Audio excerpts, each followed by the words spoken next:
शरणं श्री कृष्ण गोविंद हरि मुरारी। हे नाथ नारायण वासुदेव। सच्चिदानंद रूपाय विश्वोत्पत्त्यादि हेतवे तापत्रय विनाशाय श्रीकृष्णाय वयं नमः। यं प्रव्रजन्तमनुपेतमपेतकृत्यं द्वैपायनो विरह कातर आजुहाव। पुत्रेति तन्मयतया तरवो विनेदु तं सर्वभूतहृदयं मुनिमानतोऽस्मि। महाराज पृथु को शनकादिक का उपदेश। श्री मैत्रेय जी कहते हैं, जिस समय प्रजाजन परम पराक्रमी पृथ्वीपाल पृथु की प्रार्थना कर रहे थे, उसी समय वहां सूर्य के समान तेजस्वी 4 मुनीश्वर आए। राजा और उनके अनुचरों ने देखा तथा पहचान लिया कि वे सिद्धेश्वर अपनी दिव्य कांति से संपूर्ण लोगों को पाप निर्मुक्त करते हुए आकाश से उतरकर आ रहे हैं। राजा के प्राण सनकादिकों का दर्शन करते ही जैसे विषयी जीव विषय की ओर दौड़ता है, उनकी ओर चल पड़े, मानो उन्हें रोकने के लिए ही वे अपने सदस्यों और अनुयायियों के साथ एकाएक उठकर खड़े हो गए।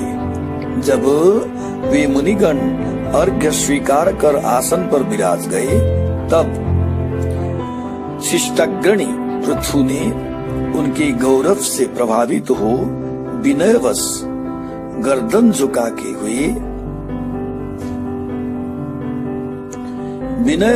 गर्दन झुकाए हुए उनकी विधिवत पूजा की। फिर उनके चरणोदकों को अपने सिर पर बालों पर छिड़का।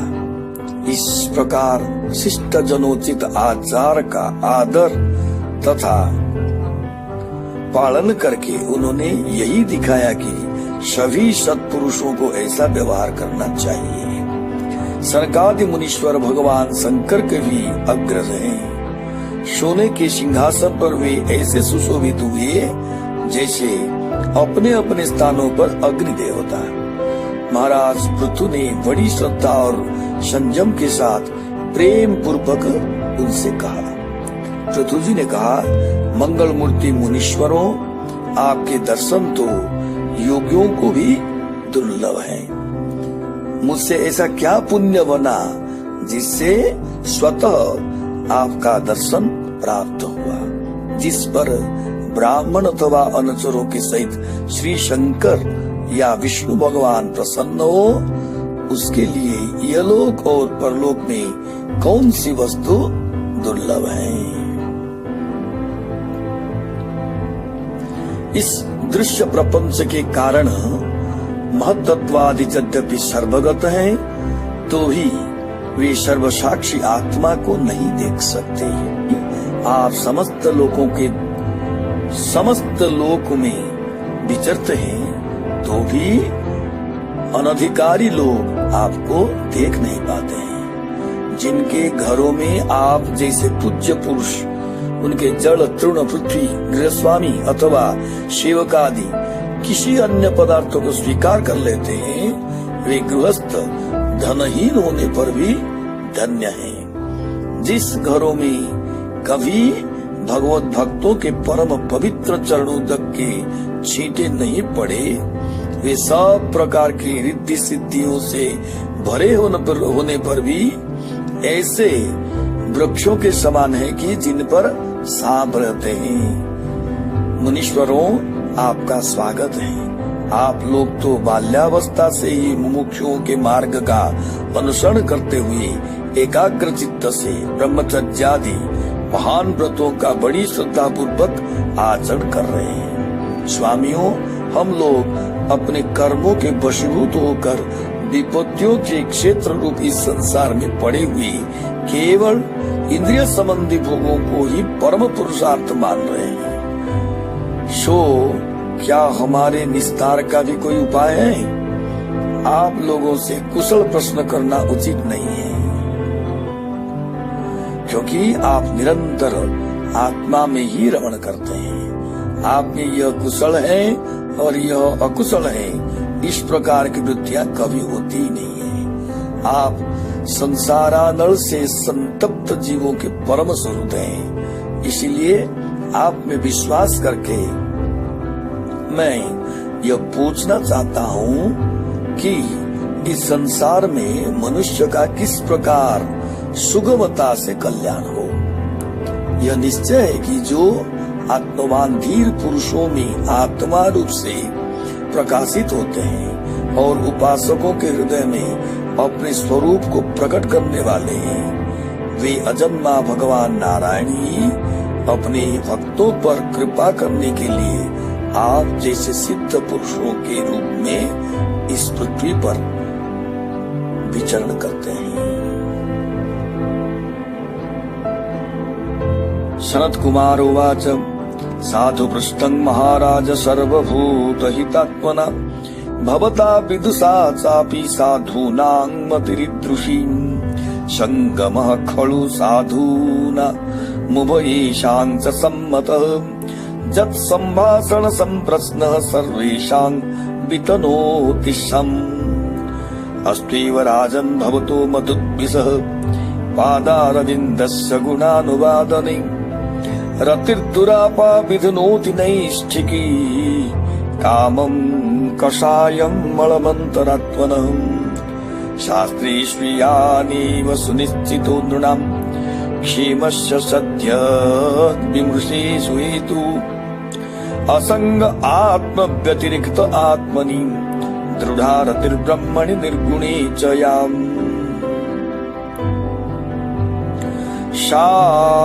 श्रद्धया भगवद्धर्मचर्यया जिज्ञासया आध्यात्मिक योग निष्ठया योगेश्वरोपासनया च नित्यं पुण्यश्रवः कथया पुण्यया च अर्थेन्द्रियारामसगोष्ठ्य तृष्णया तत्सन्मतानाम परिग्रहेण च विविक्तरुच्या परितोष आत्मन् विना हरिर्गुणयो पीयूषपानातुम् अहिंसया पारमहंसचर्यया स्मृत्या मुकुन्दाचरिताग्रसीदुना यमैरकामैर्नियमैः चाप्यनिन्दया निरीहया द्वन्द्वतितिक्षया च।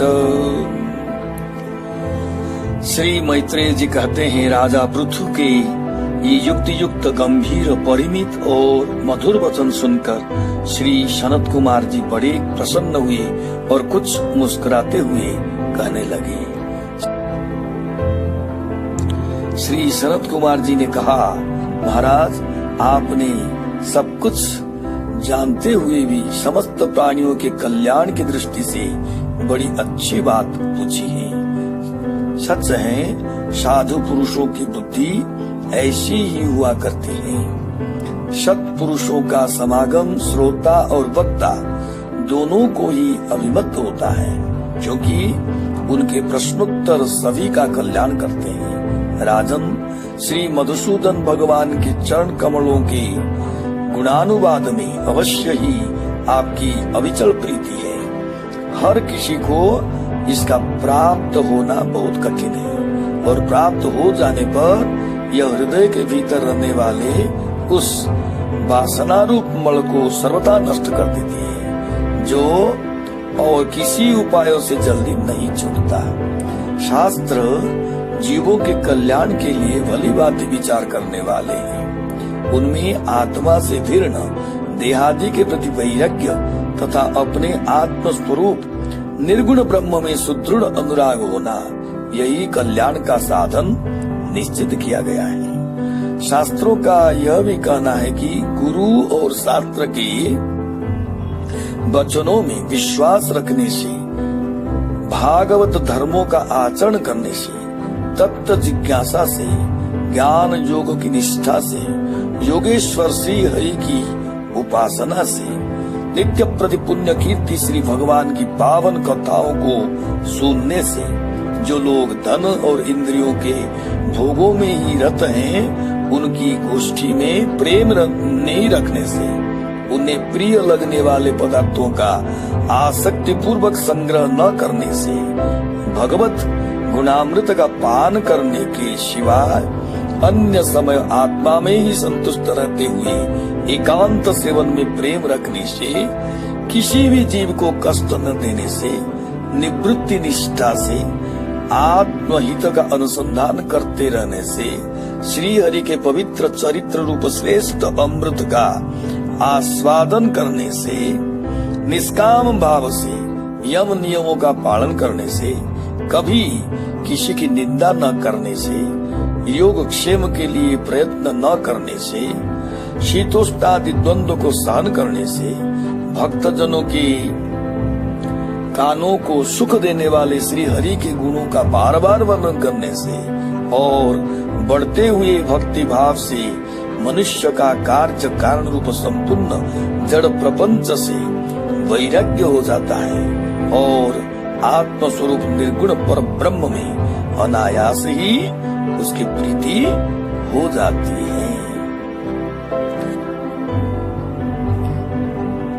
हरिर मुहुस्तत् परकर्ण भूर गुणाविधाने न विजृंभमाणया भक्त्या यसंगः सदसत्यनात्मनि शान्निर्गुणे ब्रह्मणि चाञ्जसारति यदा रतिर्ब्रह्मणि नैष्ठिकी पुमान् आचार्यवान् ज्ञान विराग रंगसाम् दहत्य वीर्यं हृदयं जीवकोशं पंचत्वकं यो निमिबोधितोऽग्नि दग्धासयो मुक्त समस्त तद्गुणो नैवात्मनो बहिरन्तर्विचष्टे परात्मनोयोर्जत् व्यवधानं पुरस्तात् स्वप्ने यथा पुरुषस्तद्विनाशी आत्मानमिन्द्रियार्थं च परं जदुभयोरपि सत्यास उपादौ वैर्भुमान् पश्यति नान्यदा। परम ब्रह्म में सुदृढ़ प्रीति हो जाने पर पुरुष सद्गुरु की शरण लेता है। फिर ज्ञान और वैराग्य के प्रबल वेग के कारण वासना शून्य हुए अपने अविद्यादि 5 प्रकार के क्लेशों से युक्त अहंकारात्मक अपने लिंग शरीर को वह उसी प्रकार भस्म कर देता है जैसे अग्नि लकड़ी से प्रकट होकर फिर उसी को जला डालती है। इस प्रकार लिंग देह का नाश होने पर वो उसके कर्तृत्वादि सभी गुणों से मुक्त हो जाता है।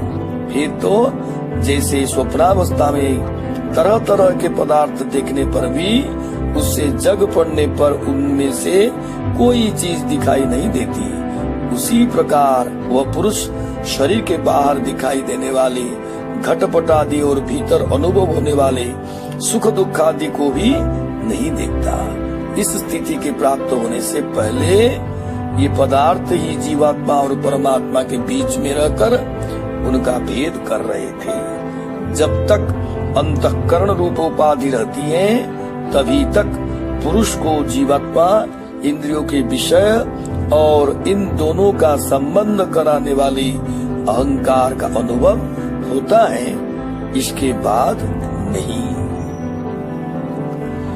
निमित्ते सति सर्वत्र जलादावपि पुरुष आत्मनश्च परस्यापि विदां पश्यति नन्यदाम् इन्द्रियैर्विषयाकृष्टैर्प्रक्षिप्तं ध्यायतां मनः चेतनां भरते बुद्धेः स्पन्दस्तोऽयमिव प्रदातुं भ्रश्यत्यनुस्मृतिश्चित्तं ज्ञानभ्रंशः स्मृतिर्क्षयीं तद्रोधं कवयः प्राहुरात्मापन्नभवात्मनः नातः परतरो लोके पुंसः स्वार्थव्यतिक्रमः यदध्यनस्य प्रेयस्त्वमात्मनः स्वव्यतिक्रमात् बाह्य जगत में भी देखा जाता है कि जल, दर्पण आदि निमित्तों के रहने पर ही अपने बिंब और प्रतिबिंब का भेद दिखाई देता है, अन्य समय नहीं।